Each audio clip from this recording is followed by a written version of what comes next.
Bom, um lateral esquerdo no início dos seus 20 anos é sumariamente descartado pelo clube que o formou.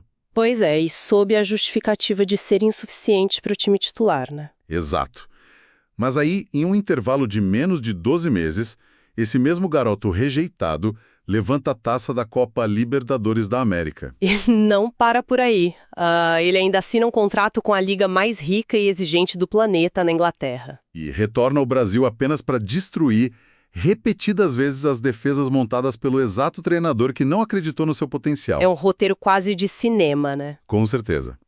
Hoje, a nossa imersão mergulha em uma montanha de artigos esportivos, relatórios de olheiros e anotações de bastidores. A nossa missão aqui é investigar como a frieza da ciência de dados e a ineficiência do mercado de transferências esbarram em uma força bem curiosa. Talvez a força mais folclórica e implacável do futebol brasileiro.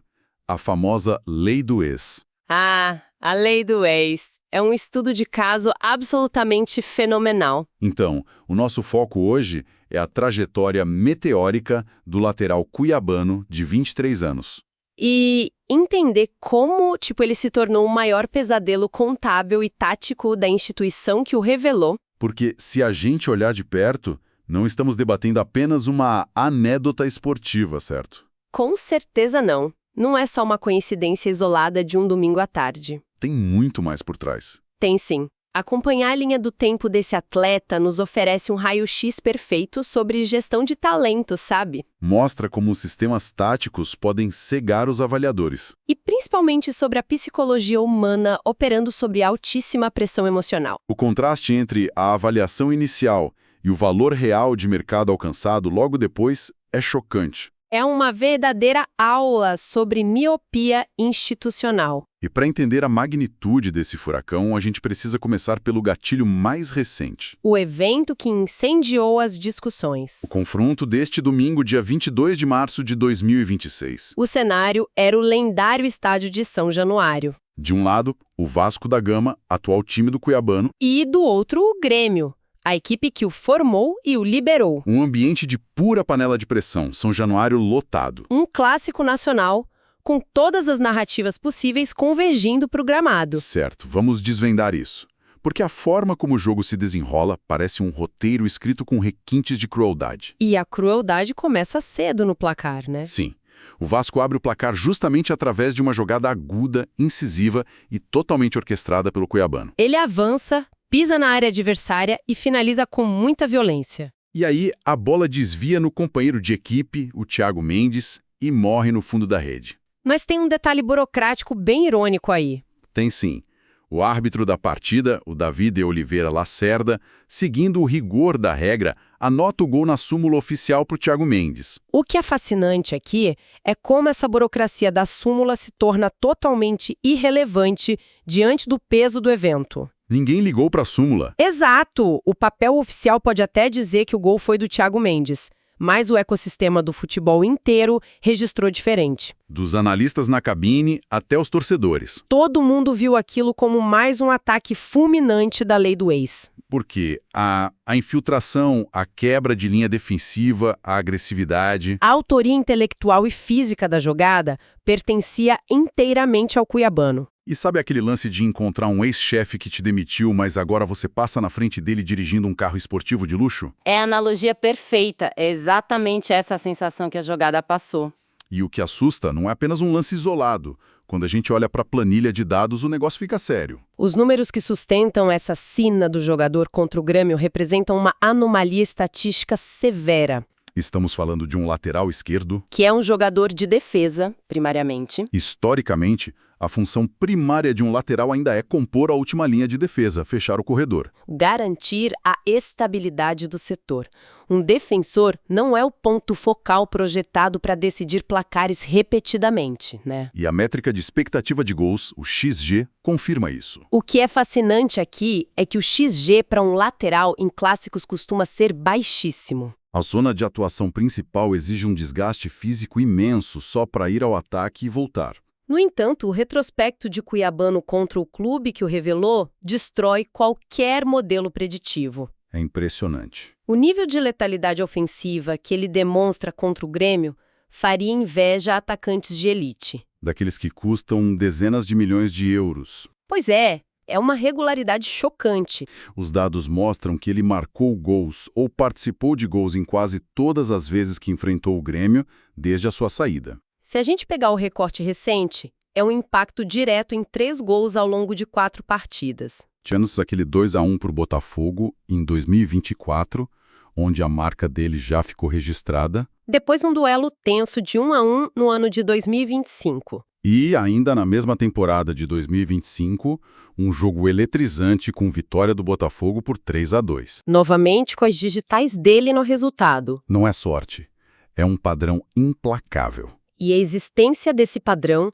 nos obriga a questionar a matemática pura. Como assim? A probabilidade de um jogador com atribuições defensivas manter uma taxa de conversão tão alta contra um adversário específico é estatisticamente improvável. Mostra que tem algo a mais operando ali. Exato. Isso nos indica que há variáveis invisíveis operando fora do alcance das câmeras táticas. Um estado de hipervigilância, talvez. Uma agressividade extra que parece ser acionada sempre que ele veste a camisa e enxerga o emblema gremista do outro lado. Mas espera, se os números pelo Botafogo e agora no Vasco provam de maneira incontestável que ele é um jogador letal... Sim, a matemática lá no início da carreira simplesmente não fecha. Como é que um departamento inteiro de análise, uma comissão técnica experiente que acompanha o garoto na base decide que ele não serve? Essa é a grande pergunta. Porque o Grêmio abriu mão de um ativo tão precioso. Apenas 18 jogos são suficientes para um clube bater o martelo sobre o futuro de um jovem? Esse é o ponto nevrálgico da nossa imersão de hoje. A raiz dessa rejeição expõe uma fratura sistêmica muito comum. Na transição de jovens atletas para o esporte de alto rendimento. Os registros são claros.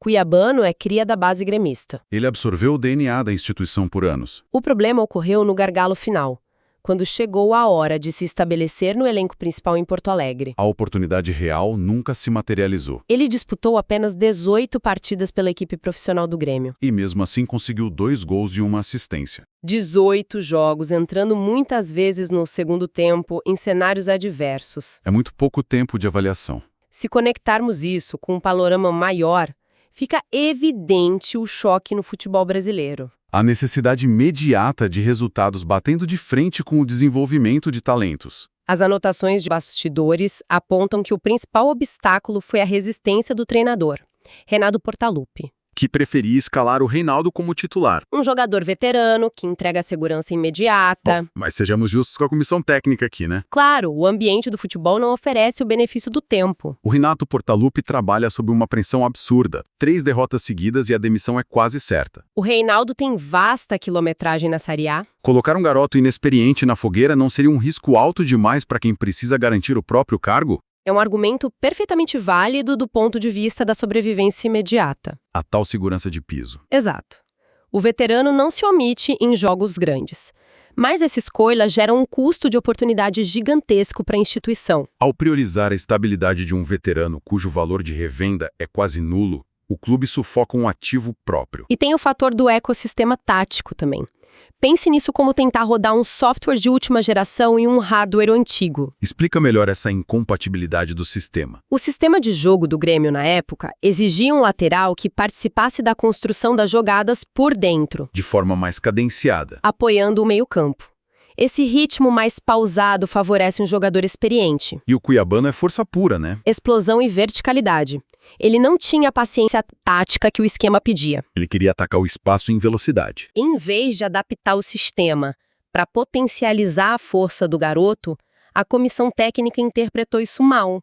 Como indisciplina tática ou imaturidade. Ele era a peça errada para a engrenagem que o treinador queria fazer girar. Então esse choque de perfis força o rompimento. Ele percebe que não terá espaço e busca novos ares. E a negociação com o Botafogo é concretizada em 2024. O que, para um jovem, soa como um passo para trás no início. Ser descartado pelo clube formador é brutal. Mas é aqui que a coisa fica realmente interessante. O que parecia um rebaixamento na carreira se transformou em uma das valorizações mais rápidas do mercado sul-americano. O Botafogo pagou cerca de 8 milhões de reais por ele. Caramba, 8 milhões? O que, no mercado de futebol atual, É o equivalente a encontrar dinheiro esquecido no bolso do casaco. Um investimento de risco baixíssimo com potencial de retorno altíssimo. E o sucesso foi imediato. O cuiabano aterrissa no Rio de Janeiro e se torna uma turbina no esquema tático. Aquele ímpeto de acelerar o jogo que o Grêmio considerava defeito de fábrica, o Botafogo transformou em arma. E que arma!